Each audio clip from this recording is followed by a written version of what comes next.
안녕하십니까 여러분. 러시아 학당이 폐쇄되었습니다. 당분간 한노상공TV에서 러시아 방송 뉴스를 계속하겠습니다. 8월 14일 베르보이 깐날 방송입니다. 8월 14일 날 베르보이 깐날에서는 러시아군이 우크라이나가 최근에 장거리 미사일 개발을 공언했습니다. 삽산이라고 하는데 이 삽산이 이미 7월 말경에는 개발이 완료되어서 러시아 본토를 공격하겠다고 공언한 바 있습니다. 이 삽산을 제조하는 그 우크라이나에 있는 제조 공장, 관련 공장 5군데를 폭파했습니다. 그래서 완전히 삽산 제조와 생산과 이에 따른 그 러시아 공격이 원천 무효되었는데 이 삽산 개발은 독일이 기술과 자금을 지원해서 불과 몇 달 만에 5월 달에 시작해서 7월 말에 완료될 그러한 아주 강력한 장거리 미사일 무기였습니다. 이 무기를 공격하여 파기한 것은 상당히 현재 전선에서 러시아군에게 있어서는 아주 획기적인 일이며 이번 작전은 러시아의 FSB 정보기관하고 국방부가 공동 합동으로 했다고 합니다. 지금 베르보이 깐날 방송에서 약 6분간 이 내용을 쭉 설명할 것입니다.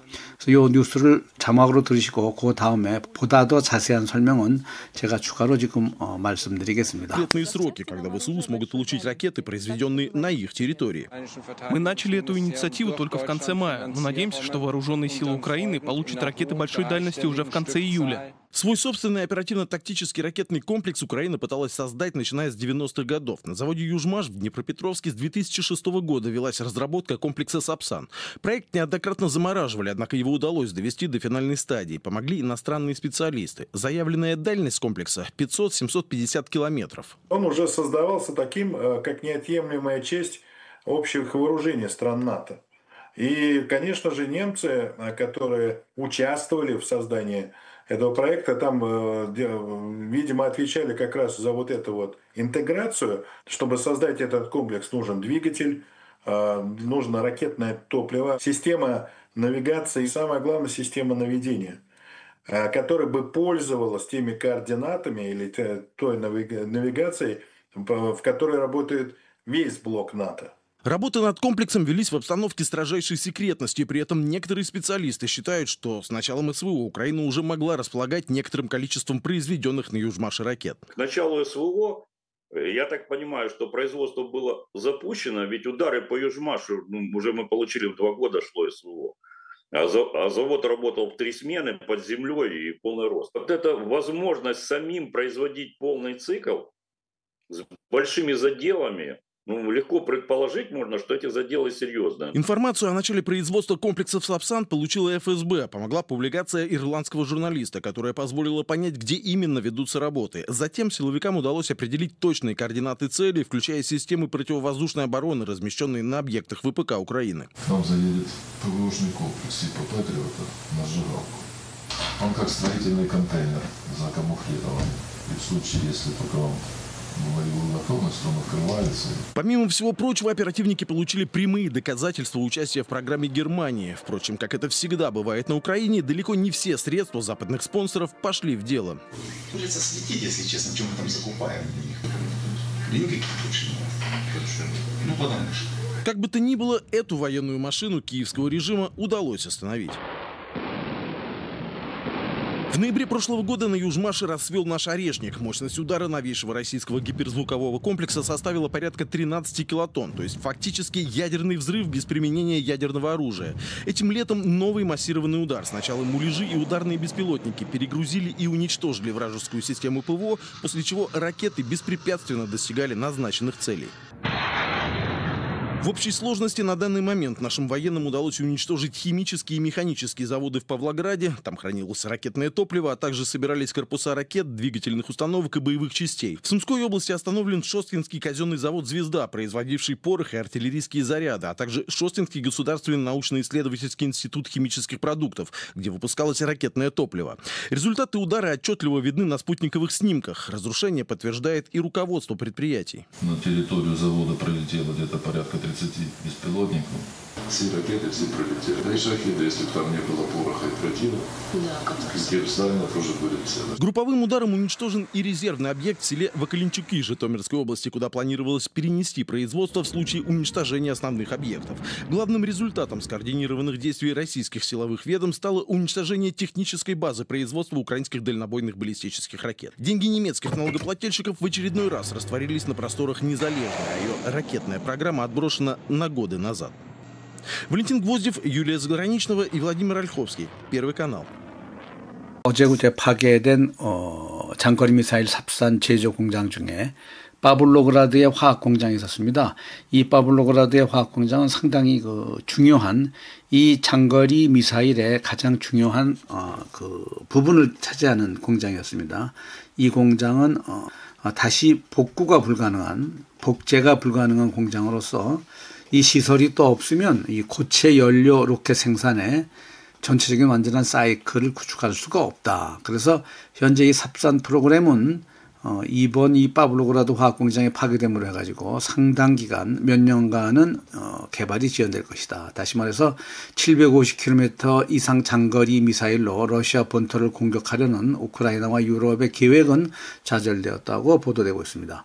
이 삽산 프로그램은 전체가 유즈마시 공장이었습니다. 일전에 RS-16으로 이 공장을 파괴한 적이 있습니다만 유즈마시 공장이 드네프로페트롭스크에 있고 그다음 까르투론이라는 공장이 있습니다. 이건 하리코브에 있습니다. 하리코브에. 그다음 임풀스라는 공장이 쇼스트카에 있는데 이러한 공장들에서 각각 분업으로 생산할 예정이었던 이 삽산이 모든 이러한 공장 기반들을 이번에 러시아군이 파괴했다고 보도하고 있습니다.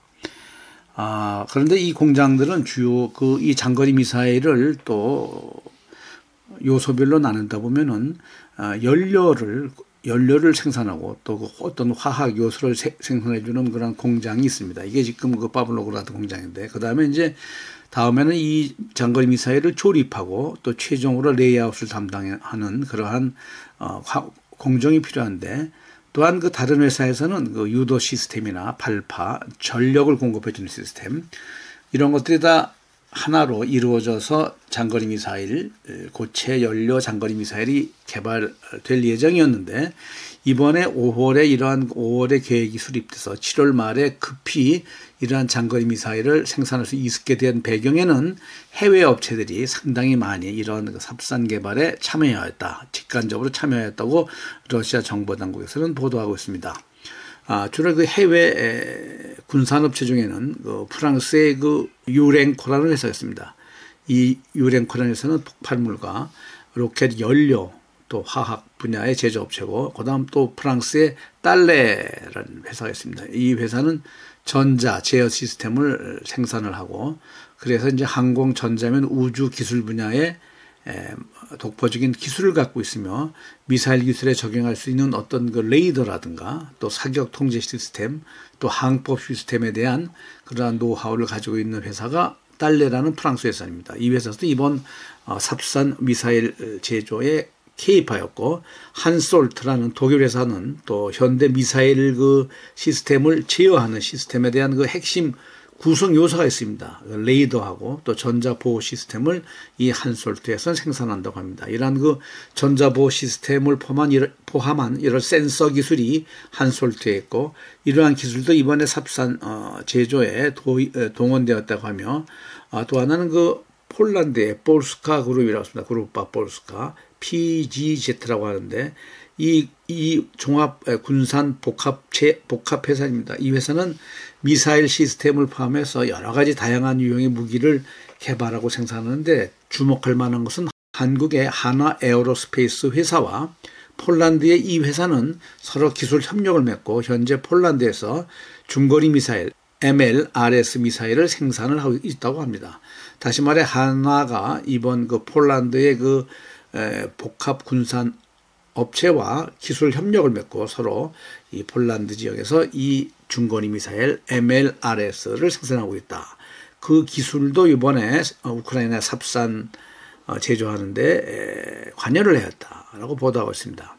또한 폴란드의 메스코 회사, 이 회사는 탄약과 미사일 제조 업체로서 군용 항공 플랜트 1호를 제조한 회사라고 합니다. 또한 스위스의 그 니트로케미라는 회사가 있습니다. 스위스와 독일 합작 회사인데 니트로케미라는 회사는 이 독일의 라인메탈하고 또 스위스의 RUAG 회사가 합작한 회사입니다. 이 회사는 복잡한 화학 반응을 하는 고효율의 추진체하고 로켓 연료에 개발하고 이런 것을 생산하는 전문 회사라고 합니다. 어쨌거나 유럽에 있는 거의 모든 장거리 미사일 관련 고기술 업체들은 이번 우크라이나의 삽산 장거리 미사일 개발에 참여되었다고 러시아에서는 보도하고 있습니다. 이번 러시아에서는 철저하게 이 공장들 세 도시에 소재해 있는 5개의 공장을 철저하게 파괴하였으며 이렇게 위성사진으로 이 파괴되는 공장의 내용들을 이렇게 보여주고 있습니다. 이렇게 공장이 파괴됨으로 해가지고 현재 우크라이나에서는 7월 말부터 8월 초부터 러시아의 본토에 장거리 미사일로 러시아 본토를 공격하려는 계획이 일단은 좌절되었고 최근에 전선의 급격한 붕괴와 아울러 장거리 미사일 개발의 실패로 말미암아 현재 우크라이나는 러시아에 대해서 더 이상 러시아에 대한 그 데미지를 줄 만한 결정적인 카드가 이제 우크라이나에서는 더 이상 갖고 있지 않다. 이렇게 해서 이번 러시아에서는 대대적으로 이 삽산 미사일의 파괴를 어제와 오늘에 연이어 이 파괴된 내용을 방송 매체에서 보도하고 있습니다. 자, 오늘 방송을 마치겠습니다. 시청해주신 여러분 감사합니다.